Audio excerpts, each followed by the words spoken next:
किसान इनके मैनिफेस्टो में रहता है, किसान इनके भाषणों में रहता है, बट कभी भी किसान इनके रियल एजेंडा में नहीं रहता। हमारे देश में 58% लोग ऐसे हैं जो अभी भी डायरेक्टली कृषि के ऊपर डिपेंडेंट है।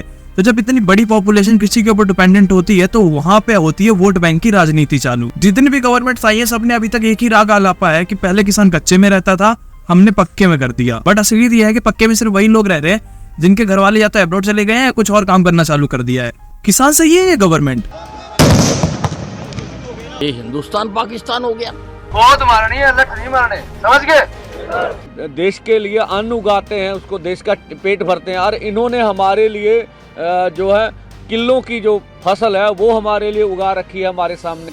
कब तक पुलिस आंसू गैस के गोले छोड़ेगी? पर जोर देखना चाहते हैं तो भाई फिर पहले भी बहुत दफा जोर देखा गया है, अभी भी देखेंगे। 6-6 महीने का राशन पानी सभी गाड़ियों में है। किसान आंदोलन 2.0 की किसान और सरकार आमने सामने।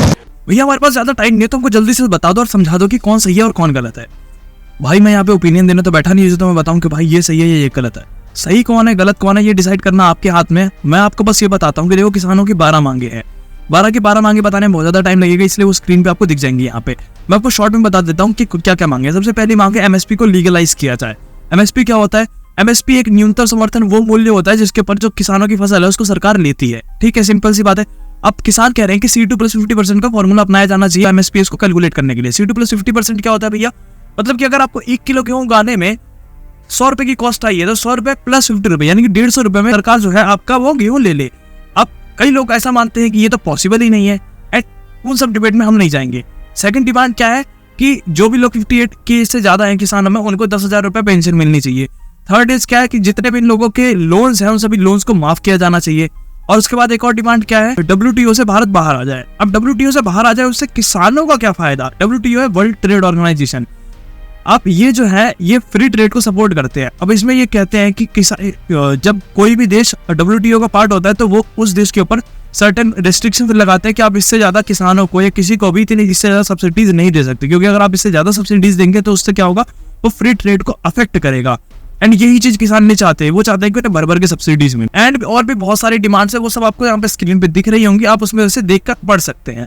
अब हम आते हैं इस वीडियो के सेकंड पार्ट के ऊपर। अगर आप पहले से ही ये सोचकर बैठे हुए हो कि किसान खालिस्तानी है या फिर ये सरकार हमारे किसानों के लिए बहुत ज्यादा दमनकारी है तो ये वीडियो आपके लिए नहीं है। इस वीडियो के अंदर मैं सभी चीजों को क्रिटिकली एनालाइज करने वाला हूँ। देखो एक आम आदमी की तरह या एक स्टूडेंट की तरह जब मेरे दिमाग में भी ये मुद्दा है कि यार ये किसान बार बार प्रोटेस्ट कर क्यों रहे हैं, तो मैंने भी जनरली जाके यूट्यूब के ऊपर फार्मर प्रोटेस्ट टाइप किया।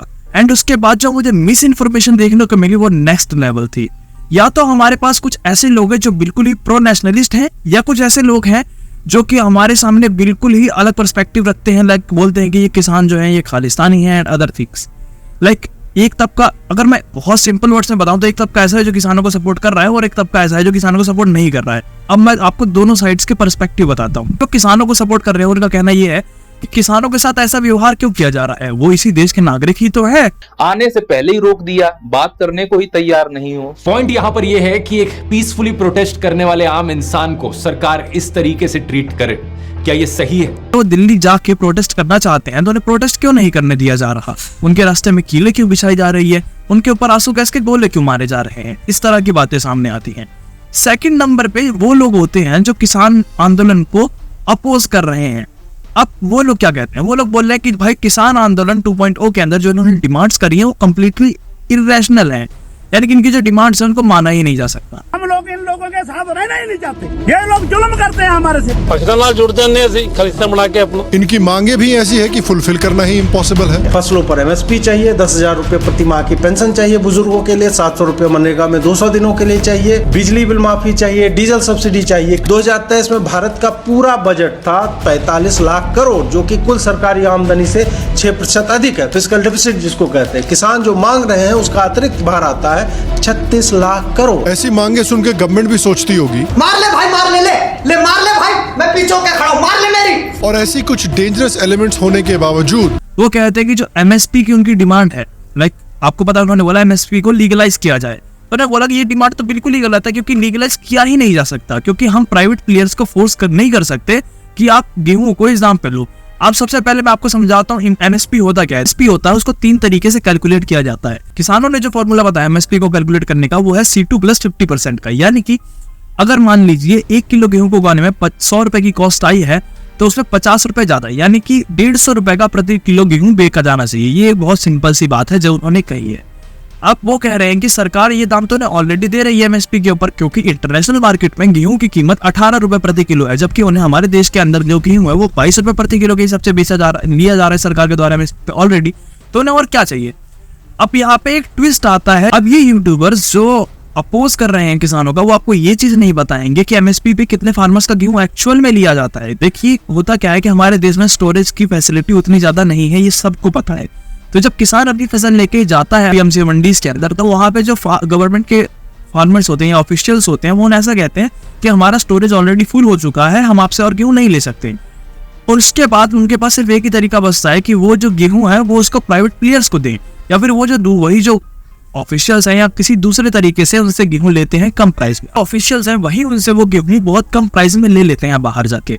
अब जब उनसे वो कम प्राइस में वो गेहूं लेते हैं तो उसका उसी पर को वो बाहर जाके दोबारा महंगे में बेच देते हैं। तो यही सेम बात है जो हो रही है। इसके लिए वो चाहते हैं कि एक प्रकार से लीगलाइजेशन हो जाए ताकि जो प्राइवेट प्लेयर्स है वो भी सेम प्राइस में ले। बट आपको सोचिए, क्या ये पॉसिबल है कि सभी फसलों पे एमएसपी दिया जाए, क्योंकि सरकार 4 से 5 फसलों के ऊपर ऑलरेडी एमएसपी दे रही है, बट किसान चाहते हैं कि उन्हें 23 फसलों पर एमएसपी मिले। देखिए स्टोरेज के अंदर कुछ फसलें जिनको स्टोर किया जा सकता है उनके ऊपर तो एमएसपी देना समझ में आता है, बट जो फसलें ऐसी हैं जिनको स्टोर नहीं किया जा सकता उनके ऊपर एमएसपी कैसे दिया जा सकता है। सेकंड जो उनकी डिमांड्स हैं कि लाइक सारे किसानों का कर्जा माफ किया जा सके, तो इसमें कई लोग बोलते हैं कि 27,000 करोड़ का कर्जा है, इसको कैसे माफ किया जा सकता है, ये तो बहुत बड़ा कर्ज है। तो आपको वो लोग ये फैक्ट नहीं बताएंगे कि अभी रिसेंटली कुछ दिनों पहले जो कॉर्पोरेट लोन्स होते हैं जो बड़े बड़े उद्योगपतियों को दिए जाते हैं, वैसा 10 लाख करोड़ रुपए का लोन माफ किया गया है। ये फैक्ट आपको कोई नहीं बताएगा। तो लाइक जब पूंजीपतियों का, इंडस्ट्रियलिस्ट का इतना कर्जा माफ किया जा सकता है तो किसानों का कर्जा क्यों नहीं माफ किया जा सकता। देखो यही एक डाइवर्सिफाइड ऑफ ओपिनियंस होते हैं कि ये जो यूट्यूबर्स है वो एक तरफ के फैक्ट्स तो आपके सामने रखते हैं बट दूसरे तरफ के ओपिनियंस आपके वो दिखाते ही नहीं है। जैसे आप ये एक वीडियो देखिए, क्या उनकी ये डिमांड्स साकार हो भी सकती है? क्योंकि जरा फार्मर्स के डिमांड की डॉक्यूमेंट का ये 8वां डिमांड तो देखो। अब जरा आप ही सोचो फार्मर्स के राइट्स का और सीए प्रोटेस्टर्स का, जिसमें शर्जील इमाम जो इंडिया से नॉर्थ ईस्ट को अलग करने की बात करता है। 5 लाख लोग हमारे पास हो ऑर्गेनाइज्ड, तो हम हिंदुस्तान और नॉर्थ ईस्ट को परमानेंटली कट कर। इसके अंदर जो हमारे गौरव भाई है इन्होंने बोला कि ये एक सेपरेटिस्ट ग्रुप को प्रमोट करते हैं, उसके बाद आगे इनके टेररिस्ट ग्रुप से ऑर्गेनाइजेशन है, उसके बाद इन्होंने पूरा लिंक करके आगे वीडियो के अंदर इस पॉइंट को एक्सप्लेन कर रखा है बहुत ही अच्छे से। चलो एक बार के लिए हम इनसे एग्री कर जाते हैं, बट फिर आप ये देशभक्त की वीडियो देखिए। कोई आतंकवादी हो, खालिस्तानी तो वैसे में भी बना देंगे। रोना इस बात पर आता है कि हमारे देश में प्रदर्शन, जुलूस, सवाल पूछना सब गैर कानूनी बन जा रहा है। कमजोर के लिए आवाज उठाने वाला अब कोई बाकी नहीं रहा है। अब ये रवीश कुमार की वीडियो देखिए। पर कांटों के तार रहेंगे और कीले रहेंगी, कब तक पुलिस आंसू गैस के गोले छोड़ेगी। आखिर ये समझ में ही नहीं आता कि क्या सच है क्या झूठ है, सब कुछ भी समझ में नहीं आ रहा। लाइक कभी कोई तो ऐसा होता है जो बिल्कुल प्रो नेशनलिस्ट आर्ग्यूमेंट्स देने लग जाता है, बिल्कुल बीजेपी को सपोर्टिव कि फार्मर्स गलत हैं, ये फार्मर्स हैं या कुछ और ही हैं, इनको इससे क्या मतलब, इतनी सारी डिमांड्स, ये एक स्पेसिफिक तबके के फार्मर्स हैं, ये मतलब बड़े जमींदार हैं, ये वो फार्मर्स हैं ही नहीं। फिर उसके बाद कोई और आता है जो बोलता है कि यार हमारे किसानों के साथ बहुत बुरा व्यवहार किया जा रहा है, किसान ही तो है, आतंकवादी थोड़ी ना है जो इनके सड़क के रास्ते में तुमने ये कीले बिछा दी। इस तरह की अलग अलग बातें सामने आ रही। अब हम, आप, आम जनता और या फिर एक स्टूडेंट, एज अ स्टूडेंट आप कैसे समझे चीजों, एक न्यूट्रल पर्सपेक्टिव हमारे सामने क्या है भाई हमारी। लाइक आप खुद देखिए, आप किसी और की वीडियो देखते हो तो आपके माइंड में आ जाता है ये गलत है, आप किसी और की वीडियो देखते हो फिर आप उसके आइडिया से इन्फ्लुएंस हो रहे हो, तो आपका खुद का थॉट प्रोसेस क्या है, आप समझ रहे हो। ये सेम चीज होती है जनता के साथ इलेक्शन के टाइम पे भी। आपको ऐसा लगता है कि वोट आप खुद डाल कर आ रहे हो, बट असल में ऐसा नहीं होता, आपसे वोट डलवाया जाता है। आपके सामने इंफॉर्मेशन इस तरीके से प्रेजेंट की जाती है कि आप इन्फ्लुएंस हो जाते हो और सोचते हो कि ये पार्टी सही है, ये पार्टी गलत है। एंड ये सब गेम है इंफॉर्मेशन का।